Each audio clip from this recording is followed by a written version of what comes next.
ګیرې وساتئ. ګیره خرایل لویه ګناه ده، لوی جرم دی. ولې جرم دی؟ ګوره یو ګناه نه ده، ډېر ګناهونه دي. یو ګیره واجب ده پرېښودل، څوک سنت مؤکد وی، خو زموږ علما لیکي چې ګیره ساتل واجب دي. نو یو خو د واجب پرېښودل، دا د ګناه وګټله. او بل دا ګناه یو ځل نه کې، بار بار یې کې. بعض انسان یو ځل ګیره وخوري، یو ګناه په ژوند کې یو ځل وکړي، نه ته هر سار نی، په دویم نی، په دریم سار خو خامخا ګیره خوري، نو دا ګناه ته بار بار کې. دا دویم شو. دریم څه دي؟ دریم دا ګناه راته ښه ښکاري، پینه کې ځان ته وګورې، نو ګیره درته د پیغمبر دا طریقه ښه نه ښکاري او دا خرایل درته ښه ښکاري، نو ته خپله سوچ وکړه چې د پیغمبر مبارک یو پیغمبر بې ګیرې نه دی تیر شوی. یو پیغمبر آدم علیہ السلام نواله تر د حضور پاک پورې یو پیغمبر بې ګیرې نه دی تیر شوی. نو چې تا ته دا خرایل مخ ښکلی ښکاري، د دې څه مطلب شو؟ چې د ګیرې مخ خراب دی، بېکاره دی، خشته نه دی. نو دا څومره لوی جرم دی وکړه. بل پیسې پې د نه ځي، یا به بل چاته وی نه ته چې راشه ګیره راله وخرایا، او یا به ځان له بلیډ او دا بل شی رالی، نو په ګناه پیسې ورکې. او بل بعضې ګناه پټی، دا ښکاره ګناه ده. بعضې پټه سړی کوي، دا ته ښکاره ګناه کې، دا بل شو. او بل د خلکو پړوان دی کې، او بل څه دي؟ فخر پې کې. څومره ګناهونه شو پکې. یوازې خرایل نه دي، پیسې پې ورکول شو، ښکاره ګناه شوه، دا شکل درته ښه ښکاره کېږي، همیشوالې پې کې، دا د ډېرو ګناهونو مجموعه ده. زمارونو ګیرې پرېږدئ، په دې مه کوئ، ګیره پرېږدئ. ګیره پرېښودل دا ښه شی دی، د ګیرې توهین او د ګیرې هتک به نه کې. ما ته یو خبره معلومه ده، نوم درته نه اډم. زمونږ د دې علاقې یو جنۍ وه، یو هلک او ډېر خشته. هغه هلک هم تاسو پېژنئ، ما ته پته ده، حافظ دی د قرآن شریف. نو هغې هلک له هغه جنۍ غوښتله. هغه جنۍ مور پلار پې خوشحاله و چې جنۍ خبر شوه. وی دا تاسو ما چا له ورکوئ؟ وی دا پلانکي د پلانکي زوی له ورکو. وی هغه شیخ کوړي له به ما ورکوئ؟ شیخ کوړي ده؟ اوهو، دا څومره سپکه خبره ده، خولې نه وخته. شیخ کوړي له مې ورکوئ؟ هغې وی دا ده نه کوم. جنۍ بل چا له په نکاح کړه، او هغې هلک له بله جنۍ وکړه. هغه هلک له ما ته پته ده، ځکه ما سره مشوره کړې وه، داسې جنۍ وکړه چې هغه عالمه ده. اوس واوره ده، نوم درته ځکه نه اخلم چې یو بوډۍ نامناسبه ده. هغه هلک له عالمه وکړه، او هغه جنۍ بل یو هلک ته واده شوه. چې بل هلک ته واده شوه په پېښور کې، نو هغه هلک نه د هغې خاوند نه زما په خیال چې 2 زامن که 3 دي، زه خطا کېږم، یو څو لونه پیدا شو، او هغه خاوند د اکسیډنټ وکړه، مړ شو غریب. ته یقین وکړه چې هغه جنۍ اوس سوال کوي په پردو کوڅو کې ګرځي او ډوډۍ غواړي. هغه زامن یې لوپران دي، تماچې ورسره د پلار جیداد یې خرڅ کړ، د مور چې څه کالي وغیرې مکمل خرڅ کړل، او مور ته وایي شابه پیسه پیدا کوه، تماچه ټوپک پرېږدي. مور یې په پردو کوڅو کې ګرځي او سوالونه کوي. مې دا تا د ګیرې هتک او توهین کړی وی. ما ته کله وایي مولوي صاحب ته دوا دې بچو ته مې وکړه، مې دا تا د پیغمبر د ګیرې توهین کړی دی. او هغه هلک حافظ چې هغه له خدای کومه ښځه ورکړه، عالمه ده، نن یې په کور کې د قرآن شریف او د دین درس کېږي، خوشحاله دی. نو بعضې ښځې د ګیرې سپکاوی کوي، او بعضې سړي کې سپکاوی کوي. یو څه هلک باندې ما یو ځل ګیره پرېښې وه، چې ګیره مې پرېښوده، ما ورته صفت وکړه، مې لکه خالقې مهرباني وکړه دا ګیره پرېښوده. چې یو څو ورځې تېرې شوې، مخ به یې پټاو، څادر به یې داسې تېتاو. مې لکه دا ګیره باندې ستاسو چل پې شوی دی چې دا مخ پټی؟ مې دا به کټکۍ په دې وجه نو. چا نه مې تپوس وکړو، ویې ګیره یې خریلې ده. مې راوغوښتم، مې شرمېږمه زما نه، شریعت خو زما په لاس کې نه دی، خو د خدای او د رسول دی. ما نه ولې حیا کې؟ خدای سره خو که چې ما نه حیا کې. مې ولې یاره جی وي بس نشم ویلی درته. مې نه که څه وجه یي، ما ته ووایه څه بیماري څه علاج یې چا راته ویلي چې ښه دې نه دي کړی؟ وی رښتیا درته ووایم؟ وی مور مې راته وی چې بچې وخورایه څوک به جنۍ نه درکوي. نو څه ګوره بوډۍ مو تا جورابه مخ دې نیولې دی، ښه ته به د دې نه زیات څوک به ښځه نه درکوي. دا ګیرو والا بې ښځو پاتې شو. ځان کې کمال پیدا کا خدای به ښځه درکړي ګیره شته کې نشته ځان کې کمال پیدا کا او چې کمال درکړي نی او سار او ماښام یې خری نو څوک چې د سړیتوب کس یې دله به در نه کړي او چې کمال درکې وي نو نامه پورې غټه ګیره خو دې وي خلک کمال ته ګوري خلک دې ته نه ګوري نو وروڼو دا دې پورې درته ویم چې د یو پیغمبر بې ګیرې نو د ټولو پیغمبرانو ګیرې او ښکلې غټې ګیرې کټ کوی یم مخه ښکلې غټې مدېدارې ګیرې پرېږدې زه خو درته شریعت خبره کوم دا چې څوک چاته نصیحت کوي دی ورسره مینه زما در سره مینه ده نو د حضور پاک مبارک ښکلې غټه ګیره وه او به ګمنځوله ویښته مبارکې داسې ښه روزې مبارکې څنګه وې نری روزې وې خشته ښکل نری باریک اوږدې تکې تورې زیزمې مبارکې اوږدې وې او سترګې مبارکې قدرتي تورې وې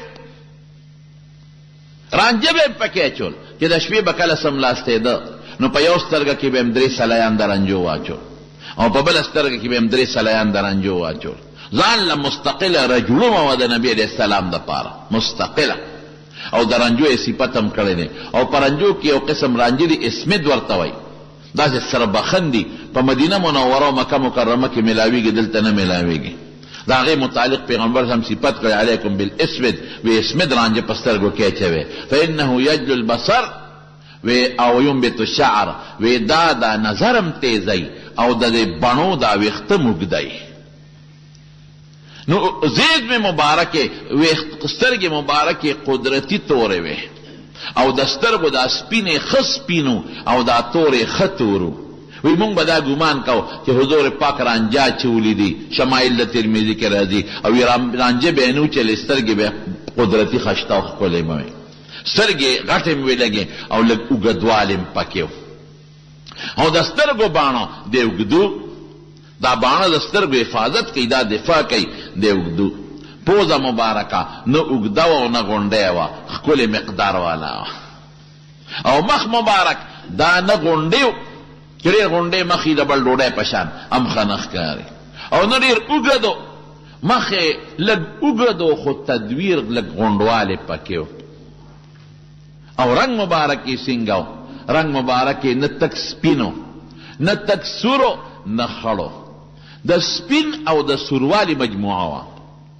سپینوالی پکې و سپین مخ و خشته خو لږ معمولي سوروالی م پکې و دا رګونه پکې وې ښکارېدل لږ معمولي سوروالی م پکې و او لږ معمولي خړوالی م پکې و نه خړو خړ رنګ چې ورته وایي او نه سور او نه سپین حضرت جابر ابن سموره رضی الله عنه فرمای وی یو ځل د سپومې شپه وه چې سپومې پکې راختلې وه نو وی ما سپومې ته م کتل او د حضور پاک د مخ مبارک ته مې م کتل چې دا سپومې خشته ده او که د نبي علیه السلام مخ مبارک خشته ده ګوره صحابه مجیبه دي که نه مینه دې ته وایي نظرت نظرة الى القمر یو نظر مې سپومې ته کتل ونظرة الى وجه رسول الله صلى الله عليه وسلم یو نظر به د حضور پاک مبارک مخ ته کتل وی لوجه رسول الله صلى الله عليه وسلم عندي احسن من القمر وی قسم دې مخ مبارک ما ته سپومې نه ښایسته ښکارېده ښکلې مزېدار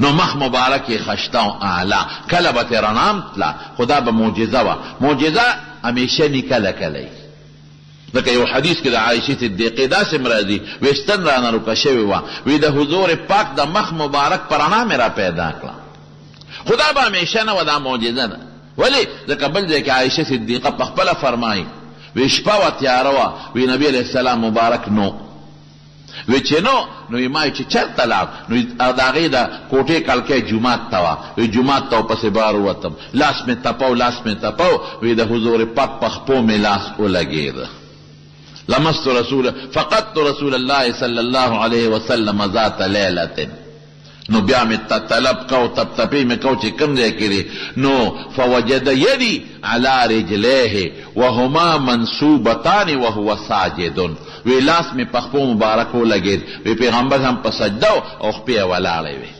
دا دې ګوره په لاس معلوموي او بل ځای کې حدیث کې راځي وی حضور پاک چې به کله سجده ولګوله نو ما به خپې راغونډې کړې او چې کله به د سجدې نه سر پورته که قیام به ډېر اوږد کو د شپې نو بسطتهما خپې به مې خورې کړې وی والبیوت یومئذ لیست فیها مصابیح وی په کوټو کې چراغونه نو ډیوې نو یې زمونږ به نظر نه لګېده نو چې دا کم ځای کې راځي چې مې د مخ مبارک پر رڼا ستن لاندې کړه ولیدله دا معجزه به د حضور پاک معجزه همیشه نی کله چې خدای غواړي صادره شي او کله چې خدای ونه غواړي نو بیا نه صادرېږي خو مخې مبارک خشته او روښانه یو صحابي نه چا تپوس وکړه وی د حضور پاک مخ مثل سیب د تورې په شانتې و نه وی توره خو تکه سپینی لا بل مثل القمر د سپومې په شانتې و بلکې د سپومې نه هم خشته و رنګ مبارک خوله مبارکه نه پوټینه و نه ډېره فراخه وه لږه معمولي فراخي پکې وه